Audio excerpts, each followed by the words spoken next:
Bismillahirrahmanirrahim. Assalamualaikum warahmatullahi wabarakatuh. Selamat pagi semuanya. Bertemu lagi dengan saya, Bu Ita Apriliani, di mata kuliah Komunikasi Terapeutik. Hari ini saya harap semuanya dalam kondisi sehat, tak kurang suatu apapun, dan semoga apa yang sedang kita alami saat ini menjadikan kita menjadi orang yang bijaksana, ya, orang yang pandai bersyukur juga, dan pastinya dengan semua yang larangan-larangan untuk bepergian dan sebagainya akan menjadikan kita lebih mawas diri, waspada, dan pastinya tetap semangat ya teman-teman untuk tetap belajar meskipun harus stay at home. Oke, hari ini kita akan bahas tentang prinsip komunikasi terapeutik ya. Sebelumnya sudah sempat kita bahas di pertemuan sebelumnya. Sekarang saya akan lanjutkan prinsip komunikasi terapeutik part 2. Ya, prinsip yang pertama adalah memahami perasaan klien atau pasien. Seperti kita tahu, hubungan terapeutik tujuannya adalah membangun komunikasi antara pasien dengan perawat yang bertujuan untuk kesembuhan pasien. Otomatis ketika kita bertujuan untuk kesembuhan pasien, kita sebagai perawat harus bisa memahami perasaan pasien. Dalam prinsip ini, seorang perawat atau psikolog ya, terapis adalah seseorang yang dapat memahami apa yang dimiliki pasien. Maksudnya di sini adalah karena setiap orang mempunyai kelebihan dan kelemahan, pastinya kita harus tahu untuk menjadikan dasar bagi kita, kira-kira misalnya setiap manusia dia punya kekurangan dalam sisi fisik misalnya. Berarti kita tidak boleh menjadikan itu sebagai sebuah masalah ketika kita berkomunikasi dengan pasien tersebut. Dan pastinya harus hati-hati sekali ya, jangan sampai hal itu membuat pasien menjadi tersinggung, kemudian akhirnya tidak mau berkomunikasi lagi dengan kita sebagai perawat. Prinsip ini juga didasari bahwa semua manusia diciptakan selalu memiliki keunikan masing-masing, ya. Dan ini wajib kita hargai, wajib kita hormati, sehingga kita akan lebih bisa meminimalisir kekurangan dan juga pastinya lebih bisa menghormati setiap pasien yang kita temui. Berikutnya memahami perilaku klien atau pasien. Seorang perawat juga harus memahami karakter yang dimiliki oleh pasien, karena pada dasarnya setiap manusia memiliki karakter yang berbeda, yang mana perawat harus memahami karakter itu, yaitu karakter pasiennya. Dengan kata lain, seorang perawat atau psikolog harus memahami perasaan dan perilaku yang dimiliki pasiennya. Misalnya ketika kita sapa, pasiennya ternyata diam saja. Nah, itu tidak lantas membuat kita kemudian berpikir, pasiennya marah sama kita. Enggak ya, tidak seperti itu. Tapi kita harus berusaha memahami, oh mungkin pasiennya sedang nyeri, oh mungkin pasiennya sedang tidak enak badan, oh mungkin pasiennya sedang ingat dengan keluarganya di rumah dan sebagainya. Kita harus mengedepankan prasangka baik ya, sehingga kita tidak dilabeli dengan pikiran-pikiran negatif ketika kita mendapati perilaku pasien yang tidak sesuai dengan yang kita harapkan. Perawat dalam melihat latar belakang budaya, keluarganya, hingga keunikan yang dimiliki pasien, ini fungsinya juga untuk memahami karakter pasien. Dengan begitu, komunikasi terapeutik dapat berjalan sesuai kaidahnya. Ya, ketika kita mendapati pasien yang berlatar belakang, misalnya orang desa, berarti kita secara komunikasi juga harus menyesuaikan. Tidak bisa kita bicara eh, tidak sesuai dengan latar belakang pendidikannya misalnya, atau latar belakang budayanya, ya. kita harus melihat itu sebagai salah satu sisi yang harus kita perhatikan, yang harus kita hormati, dan itu akan mendasari bagaimana perilaku kita ketika berhadapan dengan pasien tersebut. Ya, oke. Selanjutnya, menciptakan tumbuhnya hubungan saling percaya atau trust. Nah, trust ini menjadi sesuatu yang sangat penting ya bagi seorang perawat. Perawat menjaga dan menghargai apa yang dimiliki setiap individu. Maka dengan begitu akan timbul percaya antara perawat dengan pasien. Namun sebenarnya rasa percaya ini harus dilakukan sejak awal pertemuan ya. Sejak awal kita bertemu dengan pasien, perasaan trust ini harus kita bangun ya. Tentunya untuk mendapatkan ini tidak mudah ya, karena ada hal-hal lain yang memang harus kita perhatikan. Contohnya empati, tulus, dan sebagainya. Itu harus melekat dalam diri seorang perawat.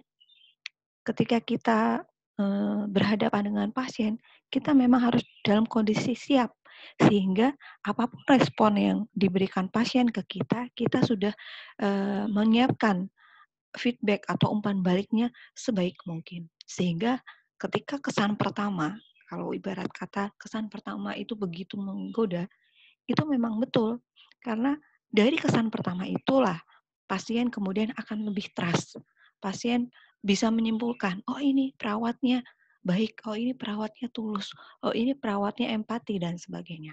Ya, kita dapat membangun rasa saling percaya dengan pasien ini dengan memulai cerita atau masalah yang dimiliki oleh pasien. Jadi bukan bukan kebalik ya, kita cerita gitu, tidak. Ya, ingat kembali prinsip yang lain dalam berkomunikasi terapeutik, ada active listening ya. Disinilah untuk membangun kepercayaan, kita dituntut untuk active listening. Artinya kita dengarkan dulu uh, cerita pasien, kita dengarkan dulu unek-unek pasien, entah apapun gitu ya, terkait dengan masalah yang sedang dihadapinya. Dari cerita-cerita pasien ini, kemudian kita bisa mencari solusi terbaik bersama-sama, ya. Bukan kita yang menentukan, tapi dari hasil komunikasi itu harapannya kita bisa membantu pasien menentukan keputusannya, bagaimana terhadap solusi dari masalah yang dihadapi. Hal ini adalah kunci dalam komunikasi terapeutik agar dapat berjalan dengan baik dan lancar. Nah, selain prinsip-prinsip yang tadi dikemukakan, ada prinsip-prinsip umum dalam komunikasi terapeutik. Seperti yang pertama, realisasi diri. Nah, seorang psikolog atau perawat saat menghadapi pasien harus melakukan realisasi diri. Artinya apa? Nah, artinya seorang perawat harus melihat dirinya, bercermin terlebih dahulu apa yang dia miliki, apa yang dia tidak miliki. Nah, ini penting. Bukan kemudian eh, terlalu pede atau sebaliknya terlalu minder. Ini juga tidak boleh ya. Jadi kita harus mawas diri, harus tahu, oh saya kelebihannya di sini, oh saya kekurangannya di sini. Nah, dengan begitu kita akan lebih bijaksana manakala mendapati respon pasien yang tidak sesuai. Misalnya kita berhadapan dengan pasien yang secara strata sosial itu dibilang bangsawan seperti itu misalnya. Nah, ketika dia terlalu menuntut banyak misalnya, kemudian bagaimana respon kita sebagai seorang perawat? Apakah kita harus selalu menuruti kemauannya atau bagaimana? Nah, kita harus bisa merealisasikan dirinya, merealisasikan diri kita sebagai seorang perawat. Ya, jangan sampai misalnya ketika disuruh-suruh pasien, ternyata kita menjadi marah, kemudian tersinggung. Nah, ini berarti kita harus lebih siap, lebih mawas diri, lebih uh, tahu kondisi diri kita, ya. Kira-kira mampu nggak berhadapan dengan pasien yang seperti ini? Sekiranya tidak mampu, sebaiknya Anda segera melihat atau mendiskusikannya dengan tim medis yang lain, entah perawat ruangan atau karo ruangan misalnya, ya, seperti itu. Dengan begitu, dengan kita memahami diri kita, maka, kita akan lebih memahami apa yang dimiliki dan apa yang tidak dimiliki pasiennya. Disinilah komunikasi terapeutik dapat berjalan antara perawat dengan pasien dengan baik dan benar. Prinsip umum yang kedua adalah penerimaan. Saling menerima dari apa yang sedang dialami adalah kunci dalam komunikasi terapeutik. Saling menerima artinya dalam hal ini sama halnya dengan saling percaya antara pasien dengan perawat. Dengan adanya saling menerima, maka komunikasi terapeutik dapat berjalan dengan baik. Di mana adanya perawat yang memahami dengan menerima keunikan dan apa yang dimiliki oleh pasiennya, maka ia dapat berkomunikasi dengan rasa dan logika sesuai dengan realita yang ada. Penerimaan ini bisa secara fisik maupun mental, baik materi maupun non-materi. Ya, jadi terkadang ketika kita berhadapan dengan pasien, ada pasien-pasien yang karena sudah saking empati, sudah saking kenal dengan kita, saking percaya sehingga mereka membawakan oleh-oleh, membawakan buah tangan untuk kita. Nah, kalau secara prinsip sebenarnya kita tidak boleh, ya, kita tidak boleh menerima apapun karena itu melanggar kode etik. Nah, bagaimana caranya mengkomunikasikan ini? Padahal kita ingin bisa saling menerima, gitu ya. Nah, ini harus disampaikan ke pasien dengan cara yang baik dan dengan cara yang bijak. Biasanya ketika dalam masa perawatan, kemudian pasien memberikan sesuatu pada perawat, ini secara kode etik memang tidak dibolehkan. Tetapi sekali lagi di sini kita juga wajib menerangkan ke pasien dengan bahasa yang baik. Ya, kalaupun menolak harus dengan kerelaan pasien. Ya, dengan kerelaan pasien. Bilang secara baik-baik kalau kita tidak bisa menerima dalam kondisi masih berhubungan secara dalam hal perawat dan pasien, apalagi di lingkungan rumah sakit. Nah, beda lagi mungkin ketika di luar sebagai seorang anggota masyarakat. Nah, ini beda lagi ya. Oke. Berikutnya prinsip yang ketiga adalah penghormatan. Kehormatan pada seorang individu adalah hal yang sangat penting. Sehingga dengan demikian, seorang individu wajar saja kalau seorang individu ini mempertahankan kehormatannya dengan berbagai cara. Hal ini bisa saja dipertahankan dengan cara menjaga kehormatannya dengan menjaga nama baik mereka, menggunakan prestasi dan martabat. Sama halnya dengan pasien yang juga memiliki kehormatan tersendiri, ya. Jadi seorang perawat jangan sekalipun memandang remeh seorang pasien, walaupun mereka sedang dalam kondisi sakit, bahkan yang kondisi sakit jiwa, ya.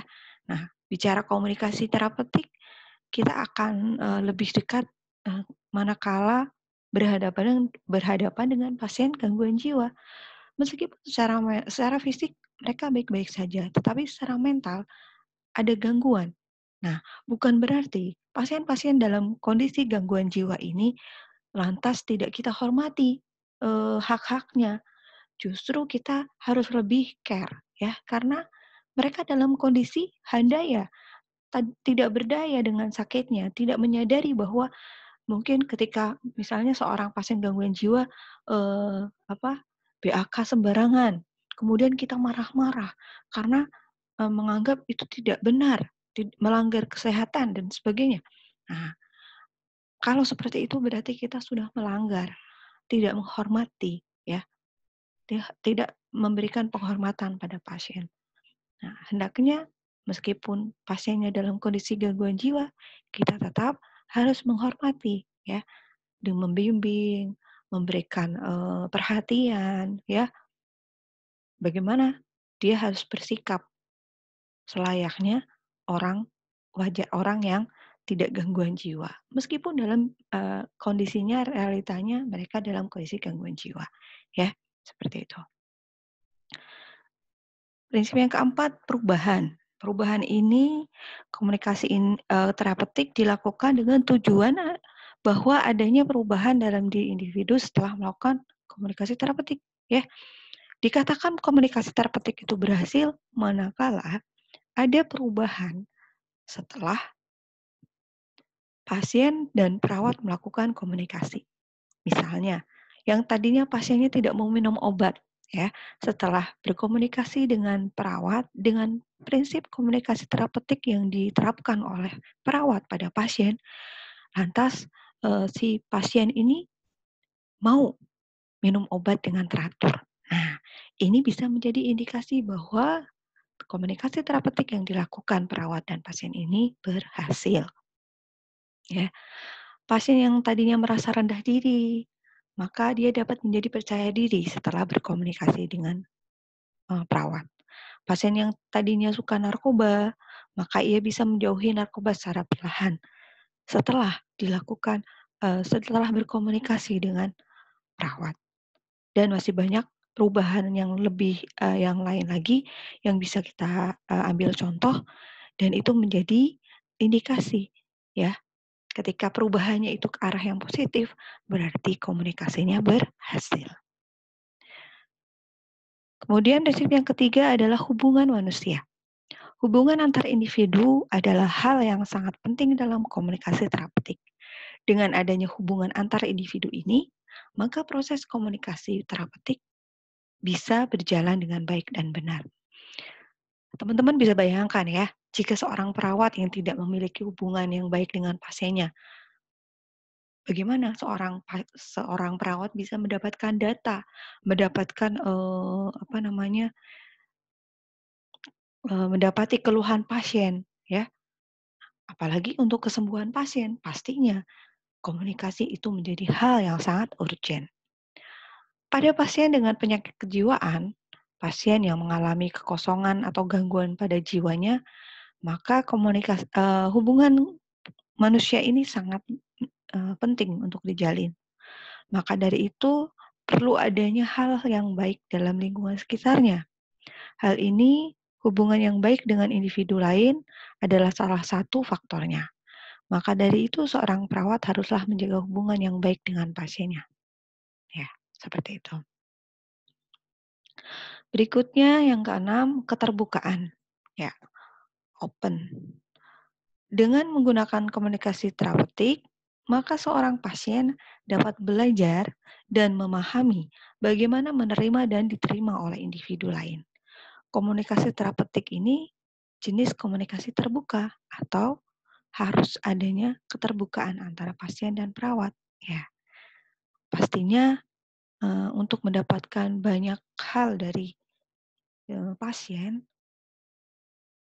dituntut untuk keterbukaan. Ya, kita sebagai perawat juga harus membuka diri dalam rangka untuk menjalin komunikasi, ya. Jadi tidak semua informasi tentang diri kita juga harus kita ceritakan ke pasien, tidak begitu ya. Tapi dalam rangka membuka komunikasi, membina trust dan sebagainya yang tadi kita bahas, kita wajib membuka diri. Ya, misalnya eee, saat berkenalan kita sebutkan nama, nama panggilan, kemudian alamat, ya. Terus tugas kita selama di rumah sakit. Ini kita membuka diri dalam rangka menjalin komunikasi dengan pasien. Harapannya pasiennya tahu, oh kita seperti apa. Harapannya kemudian pasiennya juga mau membuka diri, mau bercerita siapa dia, apa masalahnya dan sebagainya. Ya, seperti itu ya. Oke. Berikutnya yang kedelapan adalah kemampuan individu. Nah, setiap manusia tentunya memiliki kemampuan masing-masing yang mana merupakan suatu kelebihan dari individu tersebut. Tugas perawat di sini harus memahami kemampuan yang dimiliki oleh pasiennya. Jangan sampai hal ini dilupakan oleh seorang perawat dalam hubungan terapeutik. Dengan memahami kemampuan dari pasiennya, maka perawat akan lebih mudah dalam berkomunikasi secara batin dengan pasiennya. Wah, secara batin ya. Nah, apalagi kemampuan orang atau setiap individu tentunya berbeda-beda. Nah, ini contohnya eee, sempat tadi saya contohkan ya di awal, kita sebagai perawat ketika berkomunikasi dengan pasien, kita membuka diri tadi, kemudian dari cerita pasien yang disampaikan ke kita, kita bisa melihat, eee, kira-kira, pasiennya ini tipenya apa ya, orang yang terbuka atau tertutup. Nah, nantinya untuk memahami ini kita akan banyak belajar di keperawatan jiwa juga ya. Nah, ketika pasiennya bercerita, kemudian mengungkapkan siapa dirinya, kita bisa menggali kelebihan dan kekurangan dia. Nah, harapannya ketika kita memahami kelebihan pasien, kita bisa menjadikan itu sebagai alat ya, sebagai, senjata bagaimana kemudian meningkatkan harga diri pasien, ya. Meskipun misalnya saya contohkan di rumah sakit jiwa, rata-rata pasien-pasien di rumah sakit jiwa itu secara kognitif menurun, tapi secara skill mereka masih bisa, melakukan kegiatan-kegiatan lain yang sebelum mereka gangguan jiwa biasa mereka lakukan, ya. Entah itu hanya, pekerjaan ringan saja, menyapu, mengepel, mencuci piring dan sebagainya. Ketika hal itu kita, jadikan sebuah kelebihan, dari situ kemudian kita berikan reinforcement pada pasien, pasiennya jadi senang, pasiennya merasa, dirinya bisa melakukan. Nah, ketika pasien merasa dirinya bisa, disitulah kemudian kita kasih motivasi, "Oh, kamu bagus, Anda bagus, rajin, sudah mau mencuci piring sendiri," dan sebagainya. Ketika kita kasih pujian yang tulus, sesuai dengan realita yang dilakukan pasien, disitulah harapannya pasien kemudian muncul lagi ya, kemauan, motivasi, dan yang lebih baik lagi adalah harga dirinya. Harga dirinya akan meningkat. Nah, jadi kemampuan perawat untuk mengetahui kemampuan individu atau kemampuan pasien ini sangat penting ya. Kita dituntut untuk lebih sabar untuk mengetahui kemampuan dari pasien ini. Berikutnya yang kesembilan, tujuan realistis. Nah, setiap kita berhubungan dengan orang lain, pastinya kita punya tujuan ketika kita menjalin hubungan tersebut, ya. Dan setiap individu pastinya memiliki tujuan hidup masing-masing. Yang mana setiap individu memiliki tujuan hidup yang berbeda dan bervariasi. Di sini tugas seorang perawat adalah untuk menangani pasiennya, misalnya dalam kondisi gangguan jiwa adalah memperhatikan tujuan pasien. Perlu diperhatikan juga apakah tujuan tersebut realistis atau tidak, ya. Misalnya ketika berhubungan dengan pasien gangguan jiwa, seringkali pasien berpikir yang aneh-aneh, ya. Misalnya nanti setelah berkenalan dengan kita, pasiennya bisa langsung pulang dan sebagainya. Ada yang seperti itu. Nah, lantas kita, realisasikan apakah tujuan itu bisa dilakukan dengan kurun waktu yang ada, ya. Kalau untuk mahasiswa praktek misalnya, pasiennya baru baru masuk, mahasiswanya juga baru masuk, kemudian ketika menjalin hubungan terapeutik, pasiennya terus-terusan minta pulang, ya. Nah, ini menjadi tantangan sendiri buat mahasiswa tersebut, bagaimana menjelaskan pada pasien bahwa kondisi si pasien ini belum memungkinkan untuk pulang, ya.